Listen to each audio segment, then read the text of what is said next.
everyone. Thanks for coming back to another segment of Michigan Conservative Roundtable. I have Kim to my right, Mac to my left.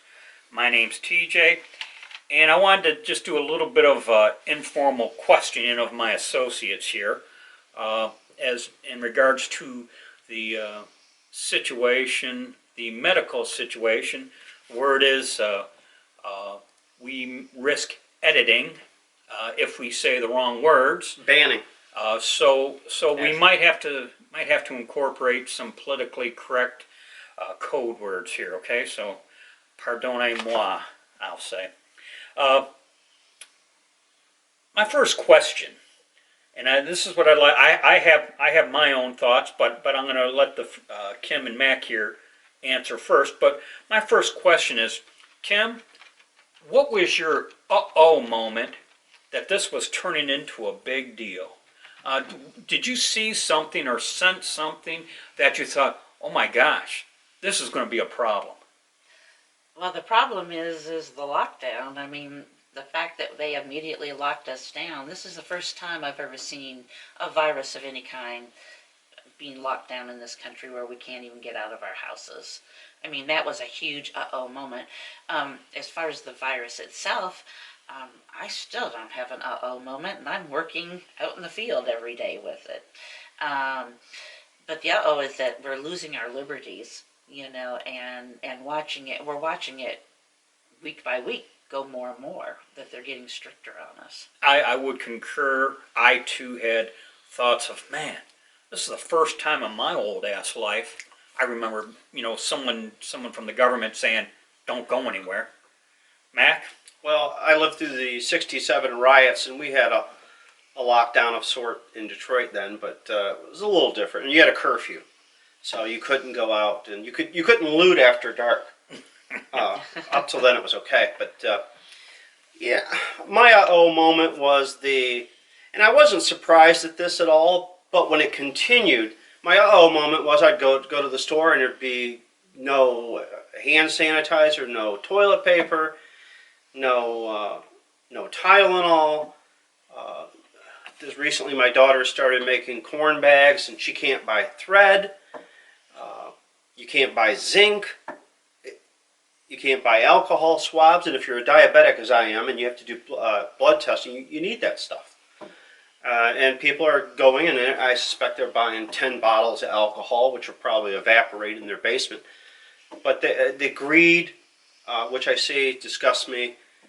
And yeah, that was my uh-oh moment, in short, was that the lack of supplies. I too had the, what is up with the toilet paper? I mean, this medical situation has nothing to do with bowel movements, from what I understand. Oh, they're saying now that there may be, Oh, well. actually. Okay. So, Well, they keep changing the expert opinion every day. oh, there's more signs and symptoms every day. Yeah. I mean, you don't know what. No one knows how to identify it really very well anymore. You know. I know it's causing blood clots in people. Okay, well anyways, here was my uh-oh moment. I was driving down the street one day, and I saw Dunham's, and the stores hadn't been forced closed yet, okay? And I said, let me just go into Dunham's. And as I went back to the firearms section, what did I discover? Well, being a gun owner of multiple firearms, I was shocked to find I could not buy not one box of ammunition, not one, for .380, .32, 9mm, 40, 45. No lead, no jacketed, no full metal jacket, no hollow point, no nothing. I couldn't buy a box of ammunition for 12 gauge shotgun. Nothing for 5.56, nothing for 2.23, nothing for 30-06, 30-30, 308, 7.62 by 39. Not one box of any of that. In other words, I couldn't even buy cheap target ammunition. It was gone. It was all gone. And then I look, all the ARs are gone off the display rack. Not a single AR was on display. I was so, and I was so shocked. I was so shocked that I couldn't even walk out of there with a 25 round box of ammunition. I was so shocked that I couldn't walk out of there with any ammunition of any kind for any of my firearms.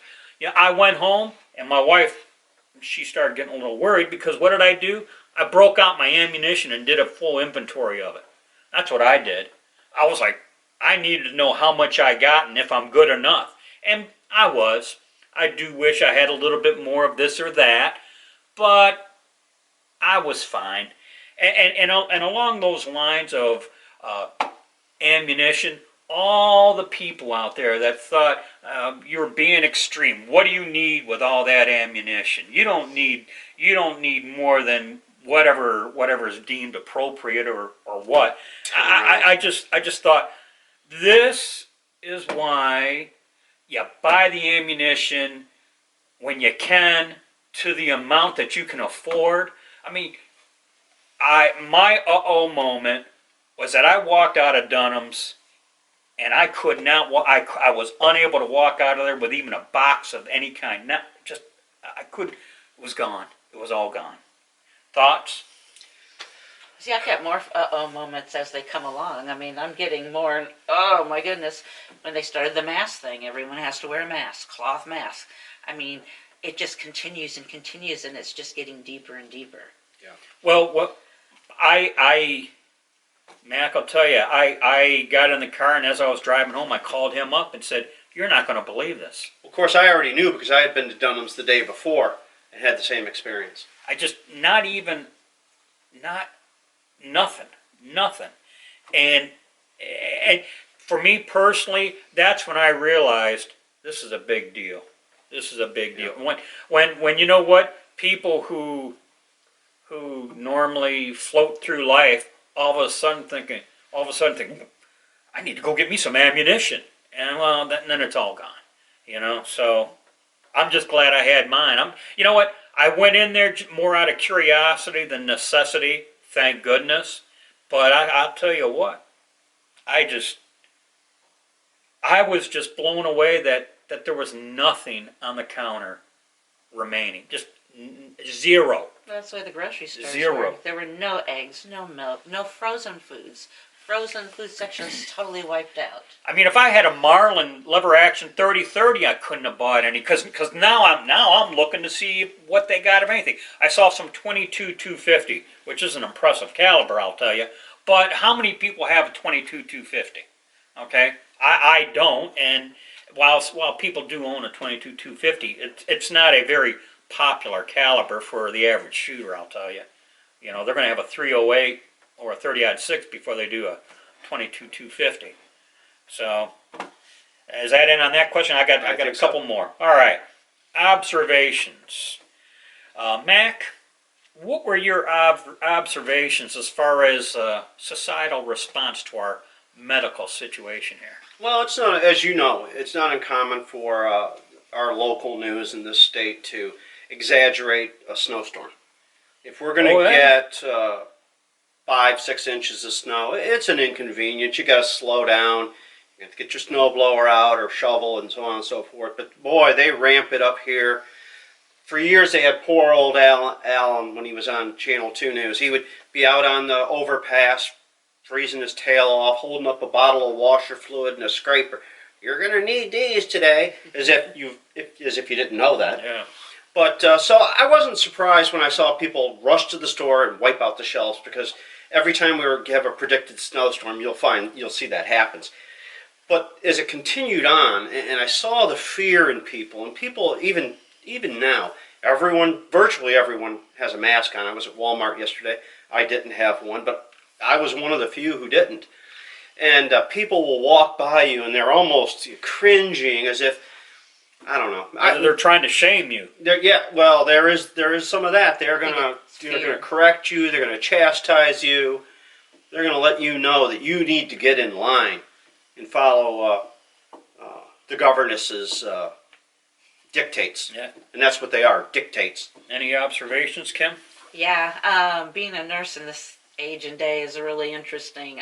You go to a gas station and people, will stay way away from you. I have had comments made that you're a nurse. I'm going to get the virus from you. In a grocery store one time when they saw my uniform. Yeah. The other thing is what I'm way concerned about with the people is, and especially the elderly population, they are not seeking medical care when needed. Right. We are going to have more deaths just simply because they're afraid to go to the hospitals. You can't go to your doctor right now. I had to drive 50 miles one way to meet my doctor in a parking lot. He brought the medication. You were on the phone with me at the time. He brought the medication out to my car, but I had to go round trip 100 miles to get my medication. I had a patient call me. She had no use of her left arm. I told her to call 911. Mm-hmm. I was way on the east side, and she was more on the west side of the territory. And she said, no, I'm not going. I'm not going to the hospital. I'm not catching that virus. And I said, you've got to go. So I ran across town, and I mean, it took me an hour to persuade this lady that had no use of her arm and leg to go to the hospital. And we're seeing stuff like this out in the field all the time. Yeah. People are afraid to go to our hospitals. They're afraid they're going to catch the virus. Right. The thing is that you're not going to catch the virus at the hospital. There's floors that are not with that kind of virus on it. Well, that's not getting talked about by the governess. She wants you scared. She wants you cowering in your basement, sucking on your thumb in a fetal position, because that's when they have the most power. Yeah, pretty much. My personal observation was, I felt like people were, I'm going to use the word misinformed. My associates here can correct me if I'm not describing it accurately, but and the reason why I say misinformed was I felt like they had a false sense of security with the surgical masks and the gloves. And I have seen repeatedly, and I'll get mine out so as to not touch theirs. I saw people wearing gloves doing this, okay? And I thought, my gosh, do you not understand that there is the possibility that your gloves are contaminated? Do you not get that? You're wearing gloves because you're worried of a contaminant, yet you are holding your phone and putting it to your head, defeating the very fear you're hoping to avoid. I actually went to the grocery store, and being a medical professional, I know the use of gloves well. So I thought, I'm going to see how well this works. I wanted you to know within 5 seconds in that store, I was like, wearing gloves in the store is ridiculous. Because women reach in their purses, they get a debit card out, they're wearing the gloves. They're touching this and touching that. You're touching the debit machine. Yeah, so with the gloves. So the thing is you've defeated your whole purpose, because you're contaminating everything in your handbag as you get your debit card out, or your phone. Gloves are useless, and hand sanitizer is the way to go. And anyone who's had Red Cross or first aid training with a heart association or whatever organization, there's a proper way of taking the gloves off. And if I had them on, I would show. But from what I'm talking, we have our medical professional here. You pinch here, pull your hand out, crunch it up, and then with your others, you go up underneath and like that, and then you dispose of it. Okay? And if you're not doing that, then you have defeated whatever you've tried to accomplish with the wearing of the gloves. I'll tell you what I hate. You go out in front of these parking lots and stuff, and there's gloves thrown all over I've seen that, lot. and the surgical masks. Yes. And you know what? Assuming that there is the risk, you think that little of your fellow human brother and sisters, that you're just gonna throw it on the ground.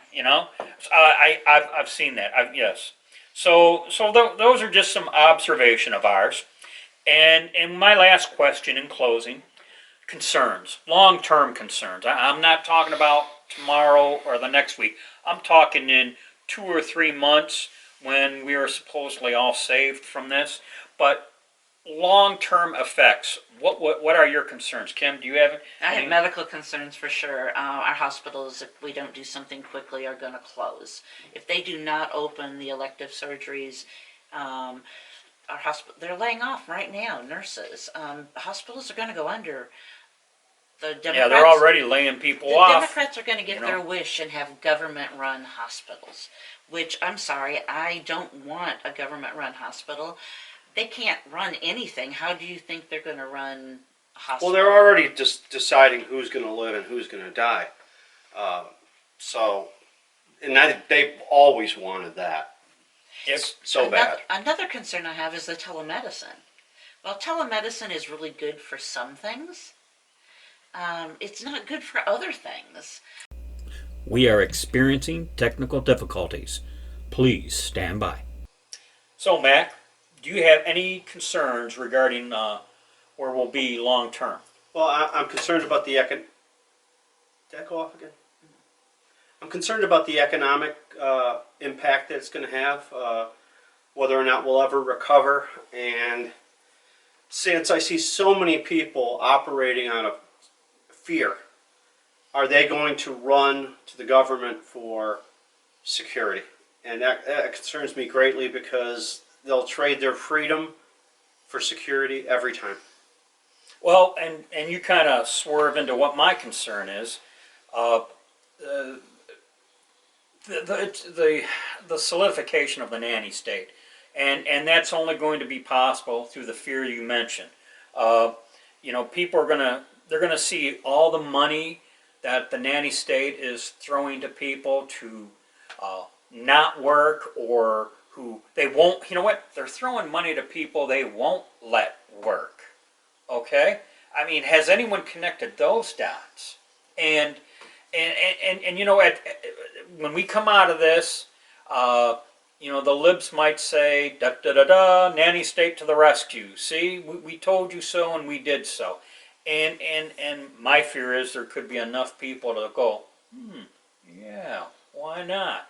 I mean, that's my I guess. If you have no concern for the future or future generations, and yeah, I mean, we're getting in the neighborhood of $3 trillion we just added to the national debt. They're just printing money to hand it out. The dollar will be worth nothing soon. I know on Hugh Hewitt, he is beginning to say again and again and again, inflation is coming. Inflation is coming. Oh, yeah. Inflation is coming. It may take a year. You know what? It may take a year before you got to pay $3 for a gallon of milk. But it's $3 gallons. You're well, gonna pay 10. Well, yeah, maybe. It's you know what? It's a coming. So, any further thoughts, anyone, before we wrap up? Nope. Okay, that's a wrap.